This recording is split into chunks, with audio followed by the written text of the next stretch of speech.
one of the things that I've been struggling with is being mindful and present when I am at things. A lot of times in December, I have 1,000 things going on. And as I am going about those things, not everything gets my fullest attention here and there. And that causes a problem sometimes. Now, before I get started, I do want everyone to know this is not a sermon about the fact that it is a true blessing that you all know me, and that is a present I give to you every time I talk to you. That is not what this is about. But I've looked at about 5 different verses and the profound impact of what being present can be when we are looking at it from a Christian standpoint. And how it can be a powerful form. I'm sorry, I forget this, it's still not working. How it can be a powerful form of evangelism and a precious gift we give one another when, done correctly. So our reading today is going to be from Matthew 5:16.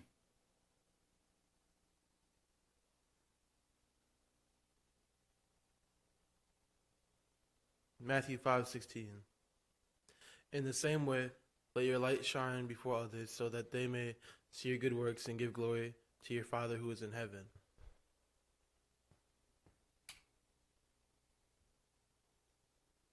Can you hear me now? All right. We're in business. So, the first way I'm going to look at letting your presence be your present comes from Matthew 5:16. And that is the idea that let your light shine to others. Jesus is telling us this not just as a platitude, but it's also the fact that as a Christian, we have the ability to bring hope to people as well. And not just hope, but we can also spread what we have inside of us to the people around us. Now, part of the reason that I feel like this is important in November and December and around the holidays is because I don't know about you all, but when I see a lot more people in these 2 months than I do the rest of the year. I'm not going to say the rest of the year combined, but because of concerts and because of parties and I see a lot of people I see that I don't see very often. And if you only see people a few times a year, it's that much more important that you are, I guess, and for lack of a better word, putting your best Christian foot forward, because a lot of times that's what they get as their image or memory of you throughout the rest of the year. And on top of that, you also have interactions where with a lot more cashiers, register people probably, and you're shopping. Some of you are thinking, nope, I've got a lot more interaction with my Buy Now button on Amazon. But back in the day, you used to see a whole lot more cashier people and have a lot more of those one-off interactions. And all of this, basically, you get a much more of a hodgepodge of people that you don't normally see. And so it's that much more important that you're letting your light shine through you in a positive manner as much as possible. Because otherwise, you don't want to be putting your light under a bushel. So, I really saw this last week. Me and LaKenda were working a basketball game together, and I sat down with her for a little bit to talk to her. And we were sitting there for 2 or 3 minutes chatting, and our assistant principal came over, and LaKenda did not waste any time in saying, me and Robert go to church together. We've known each other a long time, and you should come to church with us. He's preaching on Sunday. And LaKenda's now thinking, I'm going to stop talking to Robert at work because I keep on ending up talking about it. But no, I sat there, was like, I would never have had this conversation with him. And what we found out from that conversation was this man reads his Bible every morning, and that he actually is a sub-preacher for his church that he goes to, which I would never have found out if it hadn't been for LaKenda. So it is one of those things of she truly let her light shine there, and it was a blessing on me as well as on our assistant principal. It really is that beauty of that transformative love that we have in us. The second verse I want to look at is Philippians 4:4. Rejoice in the Lord always. And again, I say rejoice. Here, Paul is talking to us about that rejoicing isn't really just an option. It's not, hey, when you're happy, make sure people know you're happy. It's you always have something to be happy about when you're a Christian, and that is your salvation, 100%. So later in the sermon, I'm going to bring up the phrase, fake it till you make it, because there is a certain amount of that. But the fact is, a part that you never have to fake is your rejoicing in the fact that you are a saved individual if you are a baptized Christian, 100%. And the more in those moments of hustle and bustle and going about in the community, the more that you can portray that. And sometimes, yeah, it's hard. I mean, there are not always wonderful moments that you want to share with the world, but you putting that best foot forward is always going to help spread the gospel. Now, something else that happens a lot is sometimes we let it slip and we might be rude to somebody in December because things may not be going your way in the cashier line. And here's the thing, that person might be something that you don't see again until June. And I promise you, they will remember if you're rude to them. And that can really damage your image. And we're in a small community, so you see people quite a bit. For instance, for me, last week, I went into Menards, and I am there way too often. I don't want to put a number to it because I'm going to get judged. But I am there a lot, and I was going in to buy something for the theater, and I had forgotten my wallet. Now, that's not a really big deal because when I buy stuff for the school, I don't actually have a card or anything. I just give a number. And then I say my name, and they say, yep, you're you. Now, in this process, they're supposed to check for an ID. But as aforementioned, I am there a lot. So most of the cashiers know who I am and do not question. I went in, and I was getting my Christmas lights. I was in a massive hurry, and I went into this line, and this lady was like, I need to see your ID. And I was like, that person over there knows who I am. She's like, nope, I need to see your ID. It's our policy. Of which she was not lying. That is our policy, and this is a new cashier. And I do not fault her for that. In the moment I wanted to, in the moment I wanted to make a scene, but I was like, and it was probably one of the first times in a long time where I honestly had to say to myself, you are a Christian, you are here a lot, do not make a scene. And I was like, you know what? I'll come back. I have my wallet out in my truck. I'll go grab it, and I'll come back. And I had to wait in line again. Was it that big of a deal? I still got to where I was supposed to go. And, you know, I'm not going to say I shared joy with this woman, but I didn't share hate with her, which I think is sometimes the neutrality that we have to take as Christians. Because in these moments, nothing is worse than when you actually do finally share with somebody, yeah, I'm a Christian. Yeah, I go to that church. And they give you that face of surprise. Not necessarily like, oh, but, you know, that feeling of, oh, you're a Christian? I didn't know. And sometimes that's just you've never talked about it before. But sometimes I can tell in their mind thinking, last week you did this, you know? And so really consciously making sure you don't have those moments is important. And that is something that your presence can be a present to someone, because as a Christian, you should be a joy to the majority of the people in your life. And the people I would say you don't necessarily have to be a joy around is your church family.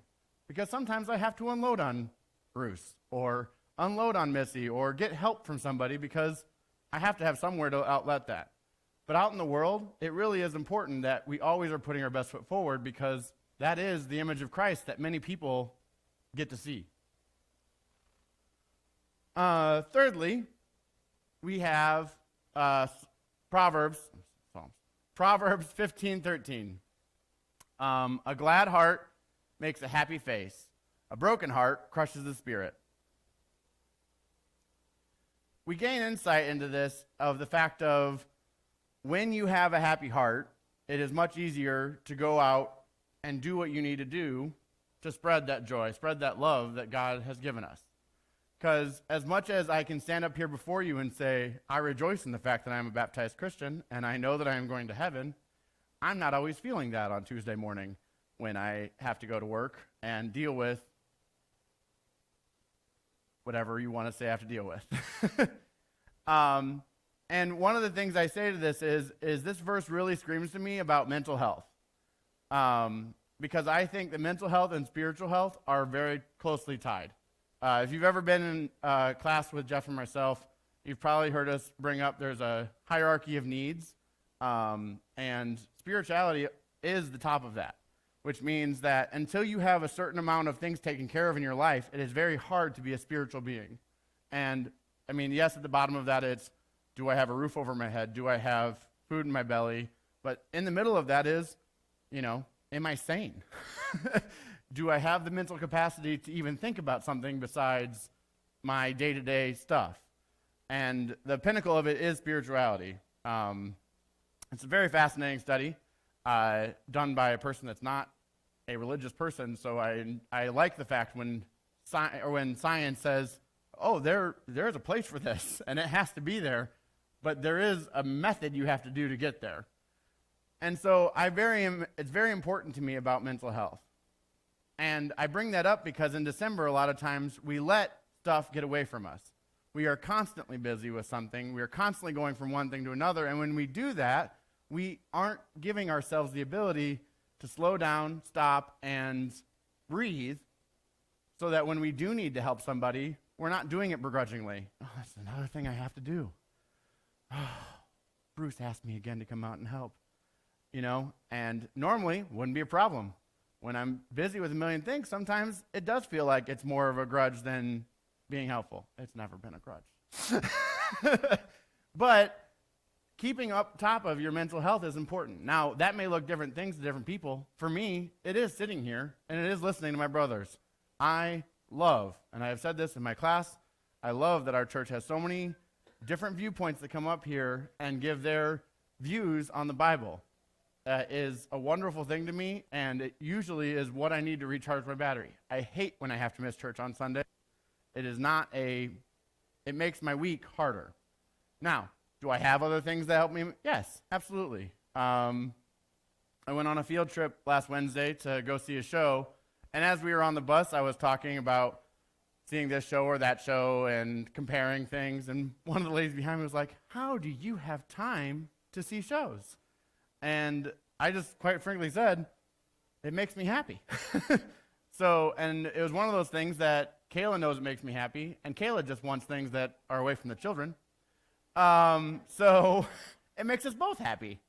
And so we made a concerted effort to make sure that we would have those date nights, and they would be shows, because it's just something that we could enjoy together. And because of that, I've seen a lot of shows. But if it were something else, there are different hobbies for different people that calm them down and give them that mental stability that you need. Because I can tell you, I've bit people, that sounds weird, I've bit back at people when they've said something and I'm in a mood, because I've never bit anybody. But I bit back at them when I've had 7 days in a row of working 19-hour days, and I'm tired, and someone asks for one more thing. My knee-jerk reaction at that point, when I haven't had a point to calm down or recenter myself, is to bite back and say something offhand. And I appreciate sometimes when I get called on that, because it helps me the next time realize I can do this better. Thank you, Lakenda. And so it is important to have those moments. Because the other thing that comes along with this is, as I said, rejoicing in that joy of the fact that you're a saved individual, you need to know from the bottom of your heart that your joy stems from God. There is no other place for it to come from. And one of the reasons that I can have something bad happen in my life and I don't necessarily flip out right away or maybe calm down quicker. For instance, yesterday morning, I found out that the overflow valve on my sink doesn't work. My son decided to wash his hands and decided to close the normal drain at the bottom, and water flowed out. And I woke up to waterfall sounds. And I found out all 3 levels of my bathrooms, which luckily bathroom are all on top of each other, all had about a half inch of water in them. Fun fact. But you know what? After the initial, what? Turn the water off, freaking out. It was like, you know what? Thank God the bathrooms were on top of each other. They were all mostly waterproof surfaces that got wet. And I just didn't turn my fan on for a while because water was falling through it. One of those moments of, do you call a plumber or an electrician? But it was very easy for me, like, you know what? Thank God that I found out this was a problem in a situation that was mostly controlled. And there are moments like that, you know, you might have that initial, oh, this is really bad. But you can come back and look at, oh, you know what? I'm glad it happened this way and could have been much worse.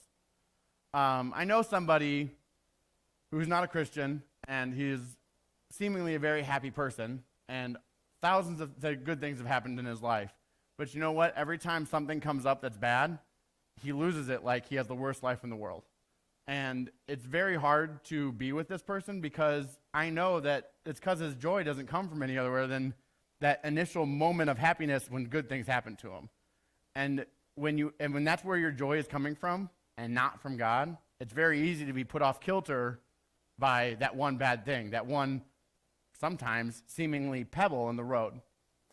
So I reiterate, it is very important that you know your joy, where it comes from. It doesn't come from the good things that happen day to day.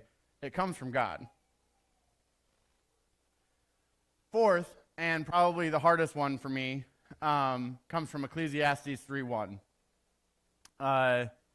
There is an appointed time for everything, and a time for every affair under the heavens. This really talks to us about the sacredness of time. When someone is giving you their time, it is a gift. I mean, I say that jokingly sometimes, and some people are busier than others, but at the end of the day, it doesn't matter how busy an individual is. When you give someone their time, it is a gift from them. Now, what does that mean? Well, there are things like when you fully give your presence to somebody, that it means a whole lot more than when I am just there. When you fully are activated in a conversation with somebody, than when I'm just, oh, yeah, oh, that happened to you too, oh, yeah. Or those things that's not making your presence a present. That's, I'm here, I'm doing what I have to make it look good. And I know we've all had those times where you've shown up somewhere and what you're actually sitting there and thinking about while Jeff's preaching is whatever's happening at work, or what am I going to have for lunch, or I wish I was still in bed. But it's not just here at church. It happens to you other places too. I told Robert I'd come and watch his play again. And you said, I'm joking. But there are moments where you've said to somebody, I'm going to be there, but are you actually there? Do you actually make the effort to presently be there in your mind? One of the reasons I say I struggle with this a lot was about 5 years ago, I got offered a job for the summer, and I talked to Kayla because it was going to be a big time constraint, and we were all good and talked about it. And it was about a couple weeks in, I was coming home at late nights like we had talked about, and she was getting mad at me, and I was kind of like, whoa. We had talked about this. Like, you knew what you were signing up for when I took this job. And she said, it wasn't about the physically being gone. It's when you come home at 8 o'clock at night, you're not home. You're still thinking about what you did all day, or you're thinking about what you're going to do the next day. And that was really eye-opening for me because I was physically there. I did what I said I was going to do and physically showed up.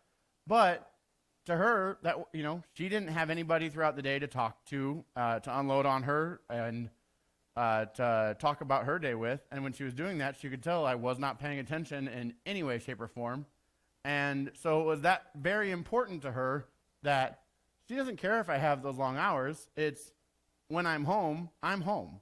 I am, engaging with the kids if they're still awake, engaging with her, Or on top of that now, we've actually started talking on the phone a whole lot more because we realize that we whole times of transit that, she's driving to work or I'm driving to work, just because we're not together, we always call each other and sit and talk.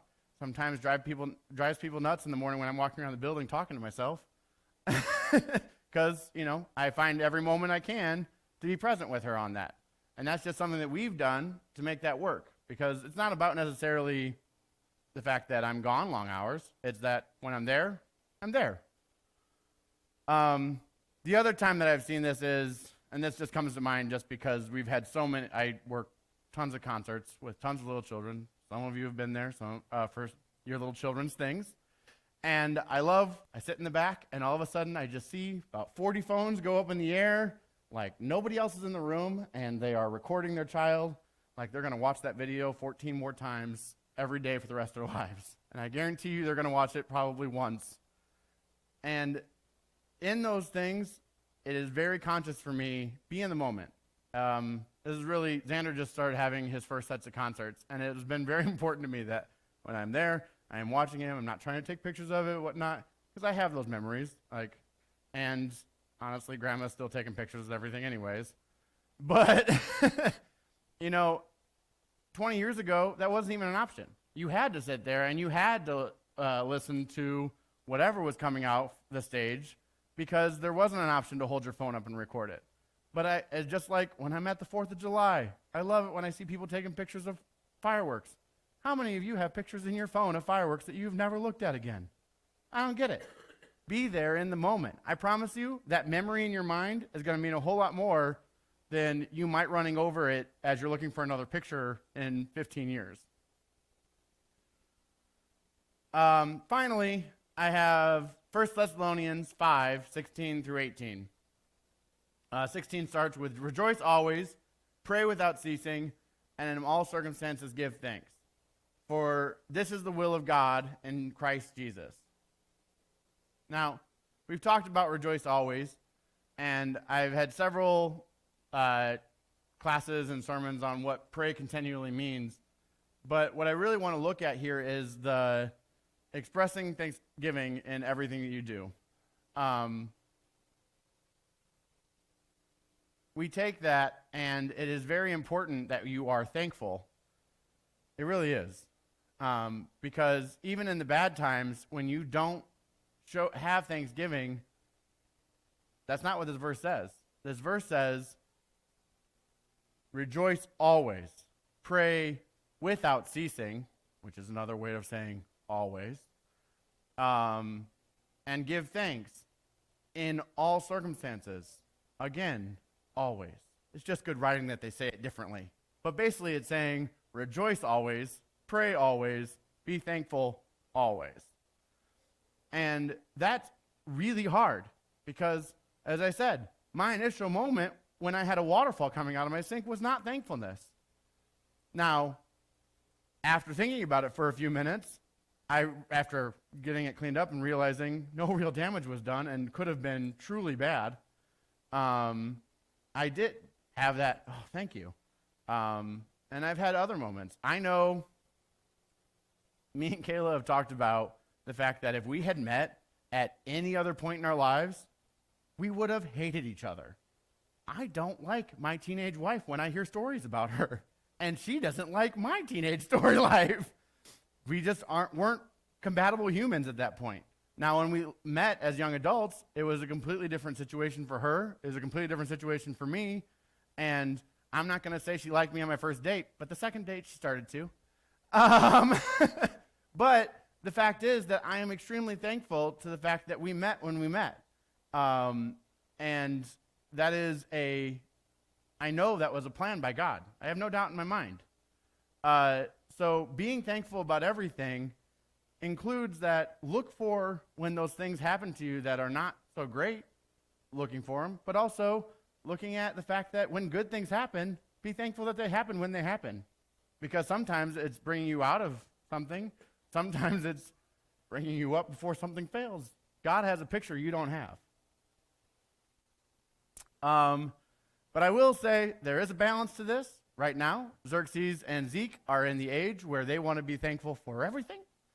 and I want to eat warm food. And so, there's a balance, and it's really hard to tell a 5 and 4 or 3-year-old, okay, one more thing you're allowed to be thankful for, as the fly on the wall, I like that ornament on the Christmas tree, and I am very happy I'm raising thankful children. But there is a limit when you're having to sit there and listen to all of it. But the number one thing you really should be thankful for is the community that is made up in this church. You are a part of a broader community, the church as well, but you have Christians here that want to help you. And I have relied on them more often in my life than probably any other group of people. And that is important to me, and I am thankful for that all the time.